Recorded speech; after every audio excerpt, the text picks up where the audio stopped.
Bueno, hermano, vamos a continuar con nuestra serie de mensajes expositivos a través de la segunda carta del apóstol Pablo a Timoteo. Segunda carta del apóstol Pablo a Timoteo. Vamos a tener abiertas nuestras Biblias allí.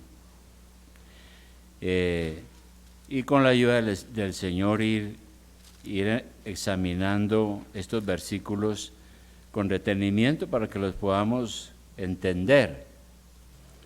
Recordemos que el apóstol Pablo escribió a este hombre llamado Timoteo, que dicen era un joven pastor, estaba pastoreando la iglesia de Éfeso. Y él en la primera carta pues le habla de la necesidad de predicar, de exhortar, de enseñar. Y en la segunda, que es esta que tenemos acá, vuelve y le dice que él tiene que tener cuidado para que en la iglesia no se enseñe una doctrina diferente a la apostólica. Y en esta segunda carta, entonces él empieza hablando de esforzarse. Anteriormente, recordemos que en el versículo 13 que lo estuvimos analizando, él estuvo hablando de que al pastor le dice retenga la sana doctrina que el apóstol le ha enseñado.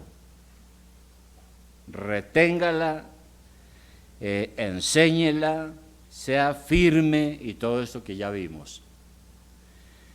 Y en este capítulo 2 entonces de la segunda carta de Timoteo, él sigue guiando a este pastor y entonces le sigue hablando de cómo proceder en la iglesia. Y lo primero que le dice aquí en el versículo 1 del capítulo 2 es: esfuérzate en la gracia.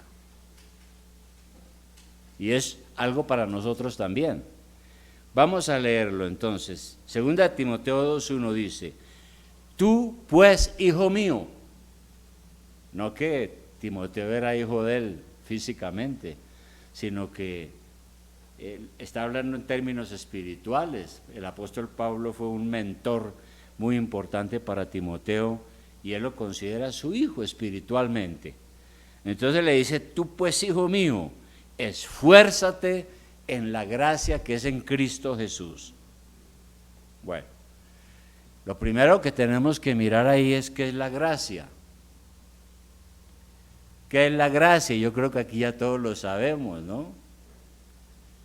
La gracia, hemos aprendido, es un favor gratuito e inmerecido de Dios a los pecadores, como nosotros, que merecemos la condenación y el juicio de Dios, pero Él nos salva por su gracia, algo que no merecemos. Bueno, entonces la gracia es algo que Dios me da, yo no tengo que poner nada, es un favor de Dios inmerecido. Sin embargo, en el versículo 1 me dice que sí tengo que hacer algo, ¿no? Porque está diciendo aquí en el versículo 1, dice: tú pues, hijo mío, esfuérzate en la gracia que es en Cristo Jesús, con mucha claridad. Y eso quiere decir entonces que la gracia, además de que es ese favor gratuito, también es el poder de Dios que nos ayuda a afrontar las circunstancias de la vida. La gracia de Dios está con nosotros y me ayuda, me fortalece para seguir viviendo y para hacer las cosas que tengo que hacer. Entonces lo que le está diciendo el apóstol a Timoteo es: fortalézcase o empodérese de la gracia de Dios también, es lo mismo, ¿no? Empodérese de la gracia de Dios, ¿no? Un verbo que se usa mucho hoy en día, ¿no? Todo el mundo habla de empoderamiento hoy. Eso es lo que le está diciendo Pablo a Timoteo: empodérese de la gracia. ¿Cómo hacerlo? Para ayudarnos a eso vamos a mirar Santiago 4:6, un poco adelante en su Biblia, Santiago 4:6. Santiago 4:6.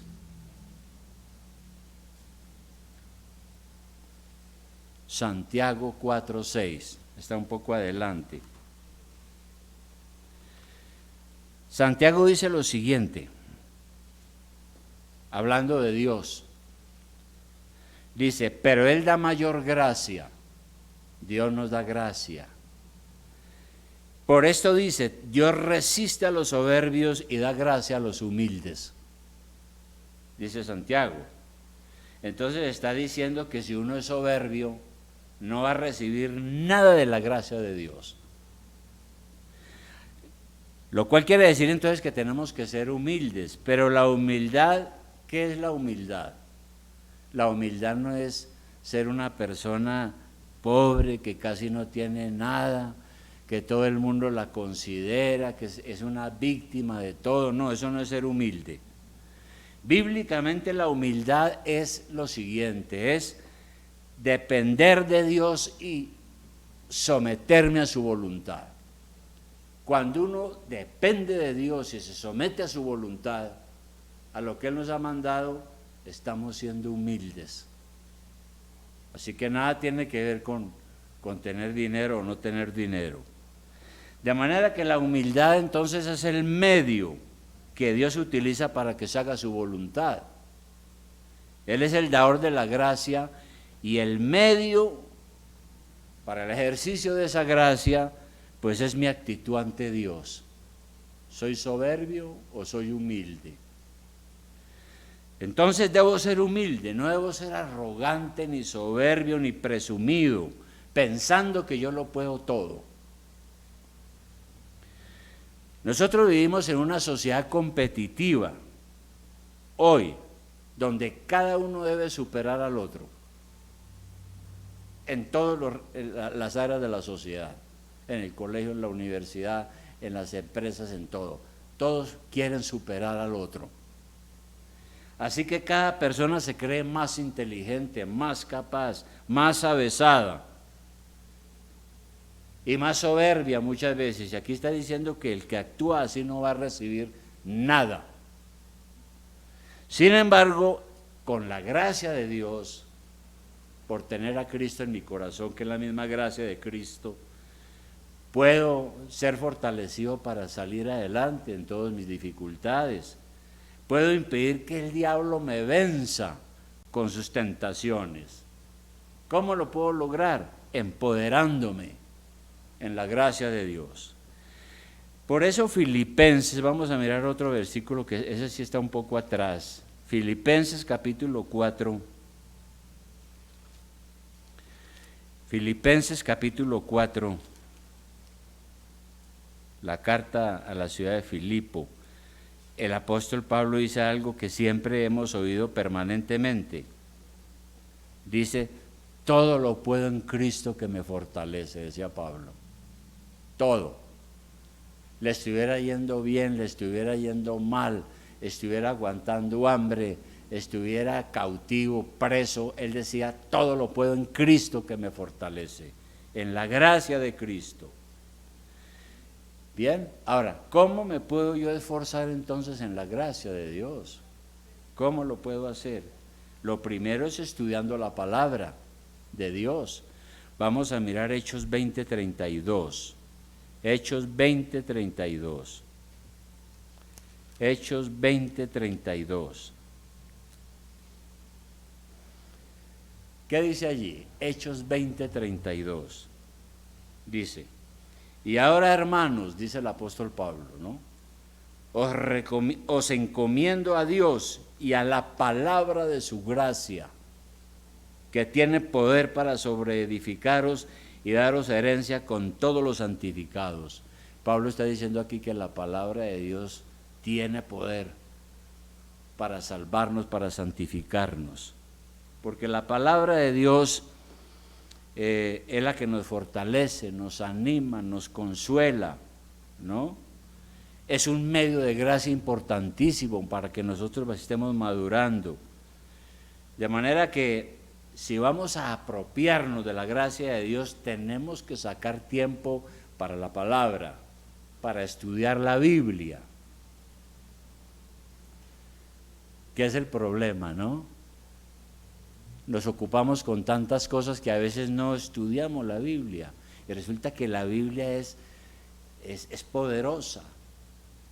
Es la que me consuela, me apoya, me reconforta y todo eso me ayuda a crecer en la gracia de Dios. Pero no solo es leerla, sino también obedecer esa palabra, viviendo en sumisión a todo lo que manda la palabra. Si yo la leo todos los días pero no obedezco nada, pues no estoy haciendo nada importante tampoco. Por ejemplo, en la palabra de Dios hay mandamientos para la familia, para las autoridades, para la iglesia.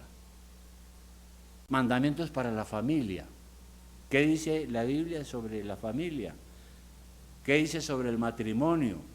Dice que el esposo es la cabeza de la esposa y que la esposa le debe sujeción, no esclavitud, pero sujeción, y que ella debe aceptar la autoridad del varón sobre ella en amor.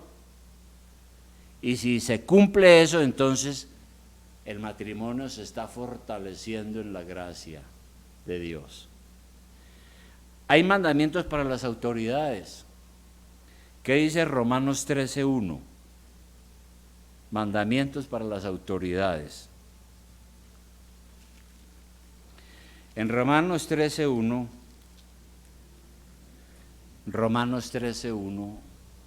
muy importante, dice: sométase toda persona a las autoridades superiores, porque no hay autoridad sino de parte de Dios, y las que hay por Dios han sido establecidas. De modo que quien se opone a la autoridad, lo establecido por Dios, resiste, y los que resisten acarrean condenación para sí mismos. Hasta ahí. Está diciendo aquí que tenemos que someternos a las autoridades. Pero alguien puede decir: no, yo no me sujeto, porque es que ese gobernante es corrupto. Y en estos días sí que estamos hablando de eso.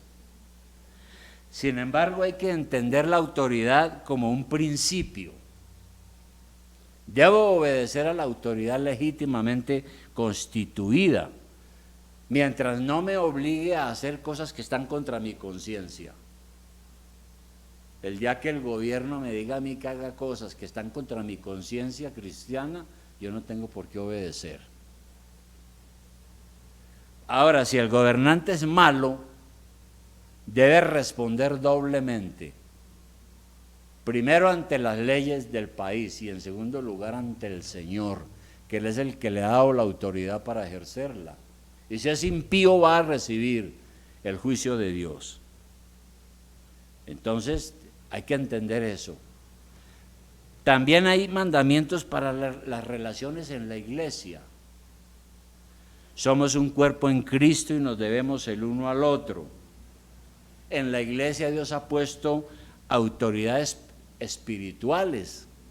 El pastor, los líderes, todos ayudan a la iglesia y debemos sujetarnos, porque ellos están buscando nuestro bienestar espiritual. Si nosotros atendemos eso, vamos a estar fortaleciéndonos en la gracia de Dios.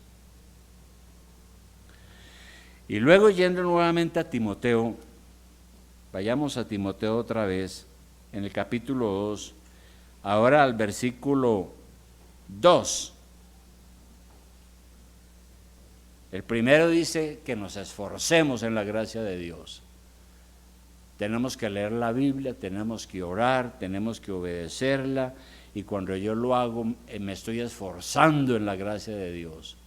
Y luego en el 2 dice: lo que has oído de mí, dice el apóstol Pablo, ante muchos testigos, esto encarga a hombres fieles, que sean idóneos para enseñar también a otros. Entonces le está diciendo a Pablo a Timoteo: encargue a otros en la iglesia. Por ejemplo, Jesucristo encargó a 12. Vamos a mirar Marcos 3:13. Marcos 3:13. Es bueno mirarlos. Tal vez ya lo hemos leído, pero es bueno volver. Y ahí en Marcos 3:13, mire lo que dice la palabra. Jesucristo está por comenzar o comenzando su ministerio. Y dice, después subió al monte y llamó así a los que él quiso. Y vinieron a él y estableció a 12 para que estuviesen con él y para enviarlos a predicar. Jesucristo escogió a 12 y encargó a 12 para que iniciaran la iglesia sobre la faz de la tierra, la iglesia en el mundo. Bien. Y los apóstoles tenían que transmitir fielmente la palabra de Cristo. El apóstol Pablo, por ejemplo, fue un apóstol que desempeñó un ministerio de manera transparente. Nadie pudo acusarlo a él de algo malo. Miremos 2 Corintios 4:2. 2 Corintios 4:2. Tengo varios versículos importantes que debemos mirarlos para entender. 2 Corintios 4:2. Mire lo que dice el apóstol. Y leamos desde el 1, 2. 2 Corintios 4:1 y 2. ¿Qué dice? Dice el apóstol aquí, dice, por lo cual, teniendo nosotros este ministerio. ¿Cuál ministerio? El de apóstol. Según la misericordia que hemos recibido, no desmayamos. Antes bien, renunciamos a lo oculto y vergonzoso, no andando con astucia, ni adulterando la palabra de Dios, sino por la manifestación de la verdad, recomendándonos a toda conciencia humana delante de Dios. Entonces el apóstol Pablo fue alguien que fue fiel, retuvo la doctrina de Cristo y ahora está buscando encargar a Timoteo sobre eso. Y luego le dice a él, y usted encargue a otros. Lo mismo. El apóstol Pablo reconoció que su vida era totalmente por la gracia de Dios. Miremos 1 Corintios, un poco atrás, 15:10. 1 Corintios 15:10. 1 Corintios 15:10. Mire lo que decía el apóstol. Dice, pero por la gracia de Dios soy lo que soy. Pablo no dijo, no, es que yo soy muy inteligente, yo soy un gran apóstol, yo soy teólogo, yo enseño, yo sé mucho. No, él dijo, por la gracia de Dios soy lo que soy. Y su gracia no ha sido en vano para conmigo. Antes he trabajado más que todos ellos, o los otros apóstoles. Pero no yo, sino la gracia de Dios conmigo. Él le atribuye todo al Señor. Bueno, de manera que él ahora encarga a Timoteo para que Timoteo guarde el buen depósito que Dios le ha encargado, para que proteja la doctrina y la enseñe fielmente en la iglesia. Y eso es una realidad, ¿no? Un pastor necesita enseñar a los líderes para la edificación de la iglesia. Y Timoteo es pastor en Éfeso.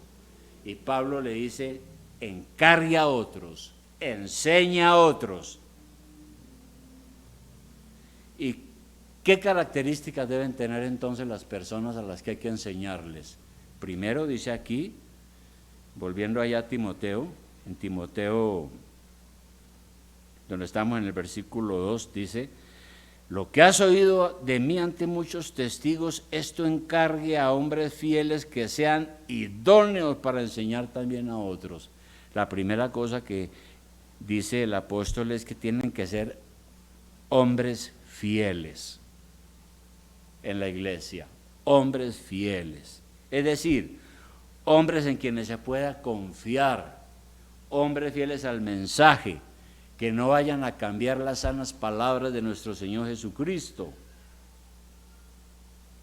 Por ejemplo, las doctrinas de la gracia son bíblicas, son consistentes y se han conocido también como doctrinas calvinistas.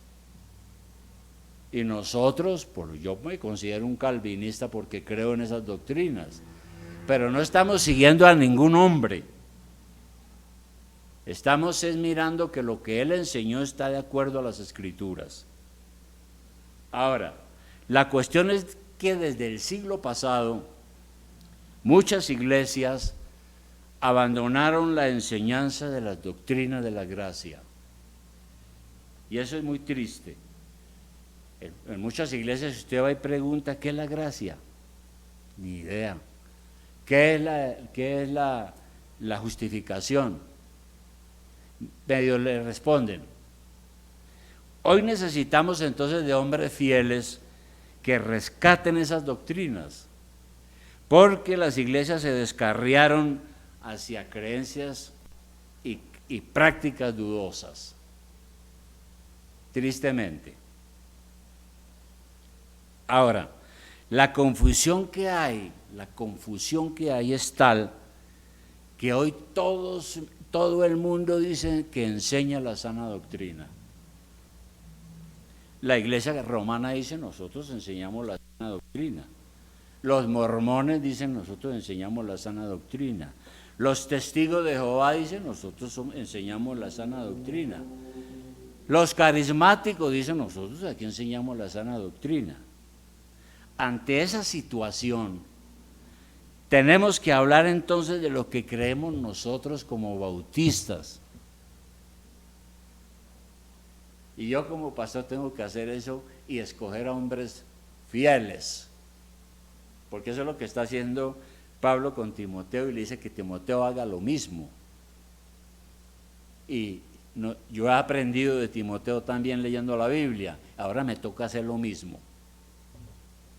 Nosotros tenemos que hablar de lo que creemos como bautistas, somos primero cristianos, pero pertenecemos a una iglesia y tenemos unos principios y unas doctrinas.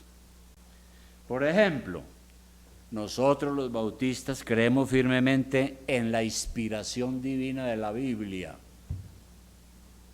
La Biblia es la palabra de Dios, fue inspirada por el Espíritu Santo, no tiene errores. Eso lo creemos como bautistas. Si alguien no cree en eso, pues no es bautista ni es cristiano. Creemos en la doctrina de la Trinidad. El Padre nos escogió antes de la fundación del mundo, el Hijo se hizo hombre para venir a salvarnos y el Espíritu Santo nos da una nueva vida y nos santifica. Son tres personas pero un solo Dios. Perdón, una sola persona y en tres actuaciones diferentes como Padre. Tres personas en la Trinidad, sí. Padre, Hijo y Espíritu Santo. ¿Verdad? Pero son uno solo. ¿Cómo entendemos eso? Pero lo creemos. Creemos en la doctrina de la expiación sustituta. ¿Qué quiere decir eso? Si nosotros le preguntamos a alguien por allá en otra iglesia, explíqueme qué es la expiación sustituta, probablemente no van a saber, algunos sí, otros no. Pero en Primera de Pedro 2:24 hay una explicación de eso. Primera de Pedro 2:24.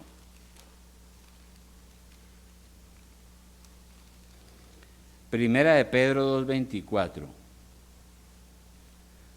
Dice el apóstol Pedro lo siguiente: quien llevó él mismo nuestros pecados en su cuerpo sobre el madero, o sea, en la cruz, para que nosotros, estando muertos a los pecados, vivamos a la justicia, y por cuya herida fuisteis sanados. Eso es la expiación sustituta. Yo era el que debía estar clavado en la cruz, condenado, sufriendo, pero Cristo tomó mi lugar y sufrió lo que yo tenía que merecer. lo que yo tenía que merecer, el castigo. Lo sufrió Él. Él expió mis culpas en la cruz. Eso es. Creemos en eso. Un hombre fiel siempre predicará esto en una iglesia. Estas cosas, la expiración, la muerte de Cristo por nuestros pecados, ¿no? La doctrina de la Trinidad, que es un misterio, ¿no? 3 personas, pero un solo Dios, es que siempre decimos. Bien, ahora, un bautista siempre creerá en la separación de la iglesia y el Estado, lo cual no es una doctrina de la Reforma, es una doctrina bautista. Yo no sé si ustedes sabían eso, porque desde sus comienzos los bautistas le dijeron al Estado: nosotros nos sometemos a las autoridades, los respetamos a ustedes, respetamos los gobernantes, pero por favor no se metan con nosotros. Somos una iglesia libre, en un Estado libre, vamos a cooperarnos, pero tiene que haber una separación. Eso es un distintivo bautista en el mundo, y es bíblico. La libertad religiosa no es una doctrina reformada, es una doctrina bautista que se ha defendido a través de varios siglos. A uno no lo pueden obligar a creer, nadie lo puede obligar a creer. Ningún gobierno puede prohibir la libertad religiosa. Lamentablemente sí lo están haciendo los países comunistas. Yo he sabido que en Nicaragua están persiguiendo a la iglesia evangélica ahora también. Y llega el gobierno y ¿qué hacen aquí? Nos echa a todos afuera y cierra esto y se apodera de todo. Eso es, nosotros no podemos aceptar eso, porque creemos en la libertad religiosa y en la separación de la iglesia y el Estado. Hubo un hombre, y eso lo puede investigar usted también, fiel, bautista, llamado John Leland, año de 1754, fue un predicador bautista, y él decía lo siguiente: todo hombre debe dar cuenta de sí mismo a Dios, y por lo tanto todo hombre debe tener la libertad de servir a Dios de acuerdo a su conciencia. Y lo dijeron hace como 400 años, ¿no? Los bautistas creemos en la doctrina de la elección divina. ¿Qué es eso? Es lo que dice la Biblia. Adán pecó, cayó la raza humana, nosotros tenemos una voluntad humana esclavizada al pecado, Dios nos llama con su gracia infinita y nos atrae, abre nuestro corazón para que podamos creer, y Él está decidido a salvar a los elegidos, y nadie podrá impedir esa voluntad de Dios, porque con ello va a construir la iglesia. Es una verdad bíblica que creemos como bautistas. Un líder fiel siempre enseñará eso. Los bautistas creemos en la asamblea local como la autoridad. Somos congregacionalistas desde el inicio, después de la Reforma, por allá en Inglaterra. Entonces la asamblea local se reúne de los miembros, la congregación, y la iglesia es visible y autónoma. La cabeza de la iglesia es Jesucristo. La norma por la cual nos regimos nosotros es la Biblia, ¿verdad? Es la Biblia. Y eso no es una doctrina de la Reforma, es una doctrina bautista. Investíguelo en la historia y verá.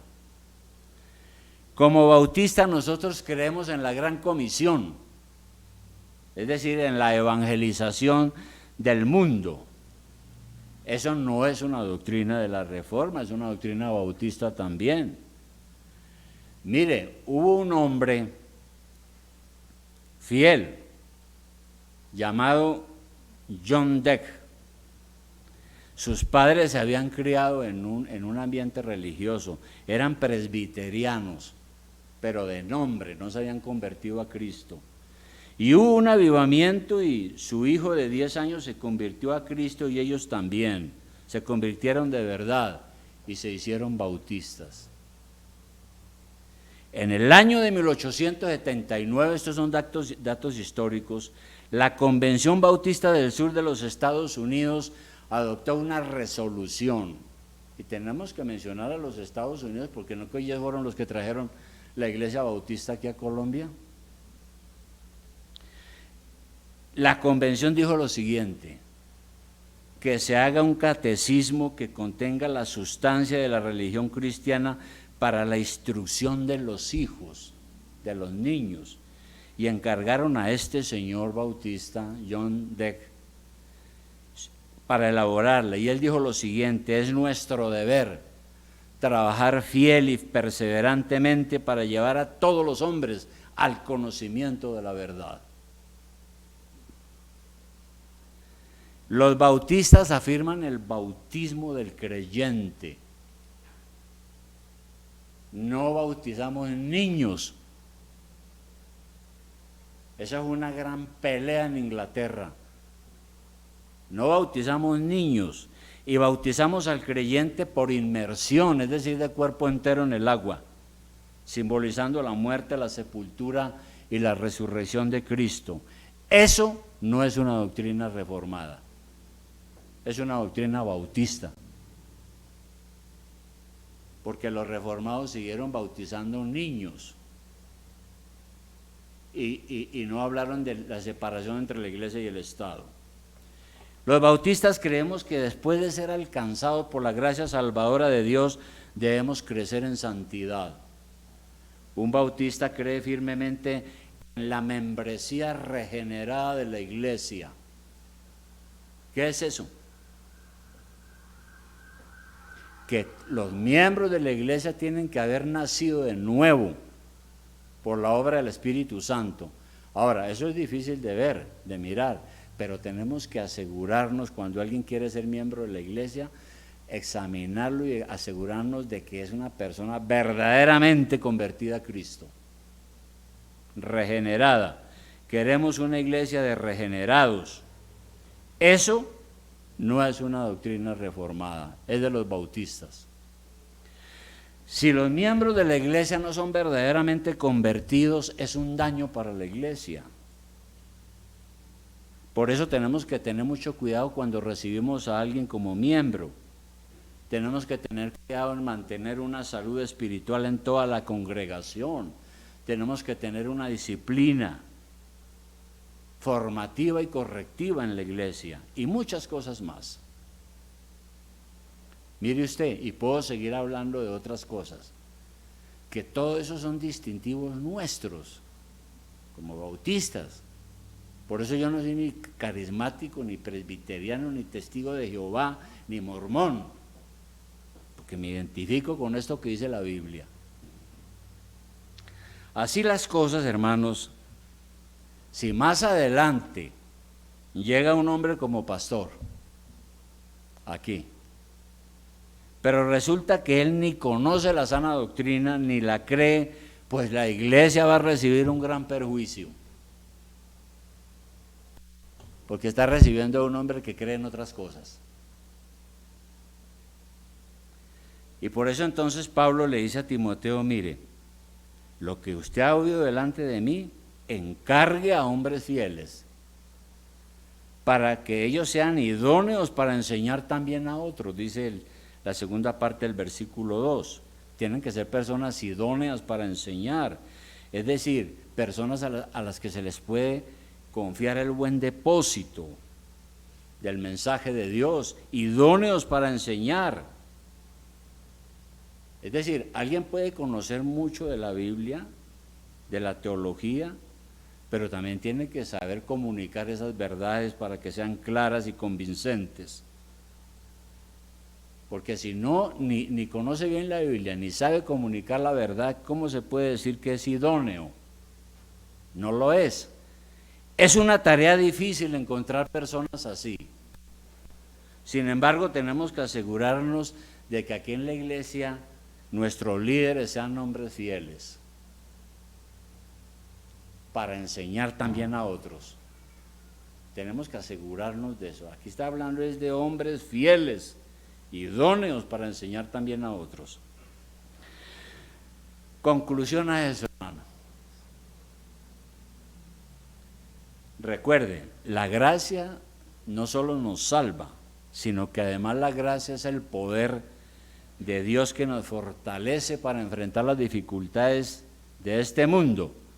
Y por eso Pablo le dice a Timoteo, esfuérzate en la gracia de Cristo Jesús. Y es para nosotros también. La iglesia es un medio transmisor de la sana doctrina apostólica. Transmite el mensaje. Para eso Dios necesita de hombres fieles.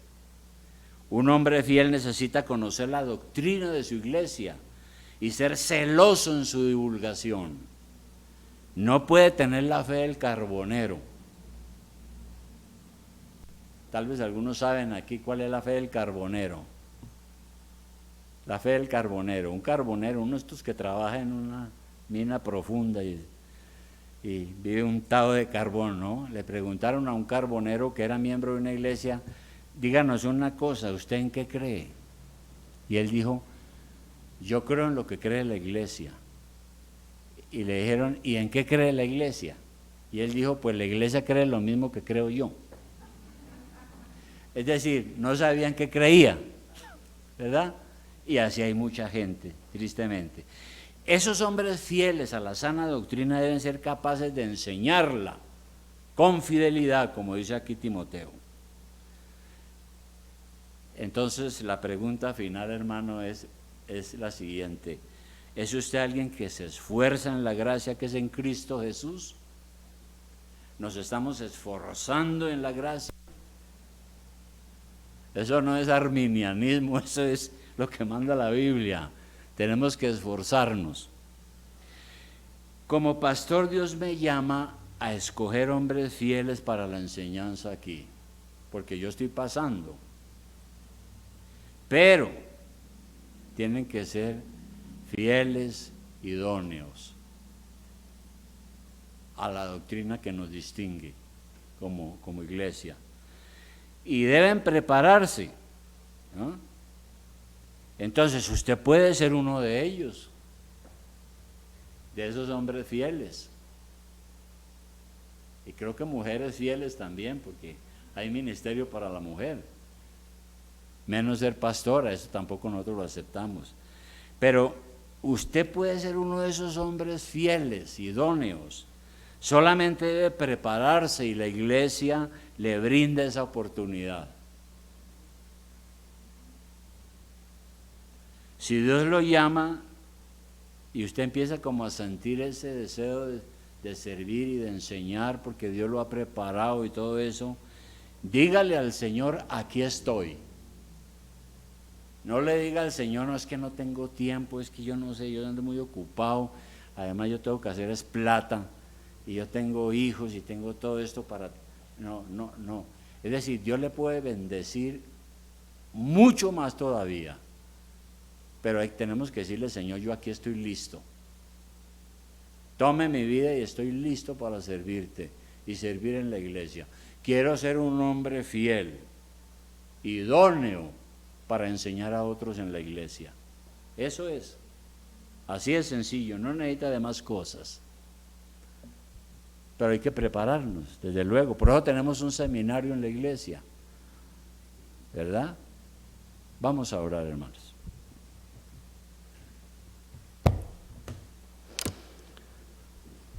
Amado Señor y Padre Celestial, muchas gracias te damos en esta hora. Aquí estamos leyendo en tu palabra que tú escogiste a Timoteo y él era el pastor en la iglesia de Éfeso. Y también tú le dices que debe retener la sana doctrina de los apóstoles, el Nuevo Testamento, y que también tiene que esforzarse y que tiene que enseñar a otros en la iglesia para que sean hombres fieles, confiables, dispuestos a servir al Señor en lo que se les mande como iglesia. Padre celestial, gracias Señor por tu inmensa misericordia, porque como decía Pablo, yo soy lo que soy por la gracia de Dios. Todo lo que yo he hecho no he sido yo, ha sido la gracia de Dios conmigo. Padre celestial, fortalécenos en esta gracia. Danos la sabiduría para lograrlo, para hacerlo, porque es nuestro deseo. Bendice esta congregación, Padre. Levanta hombres y mujeres, fieles, idóneos, capaces de enseñar también a otros, que retengan la doctrina, que no sean débiles frente a los vientos de doctrina que soplan en nuestros días.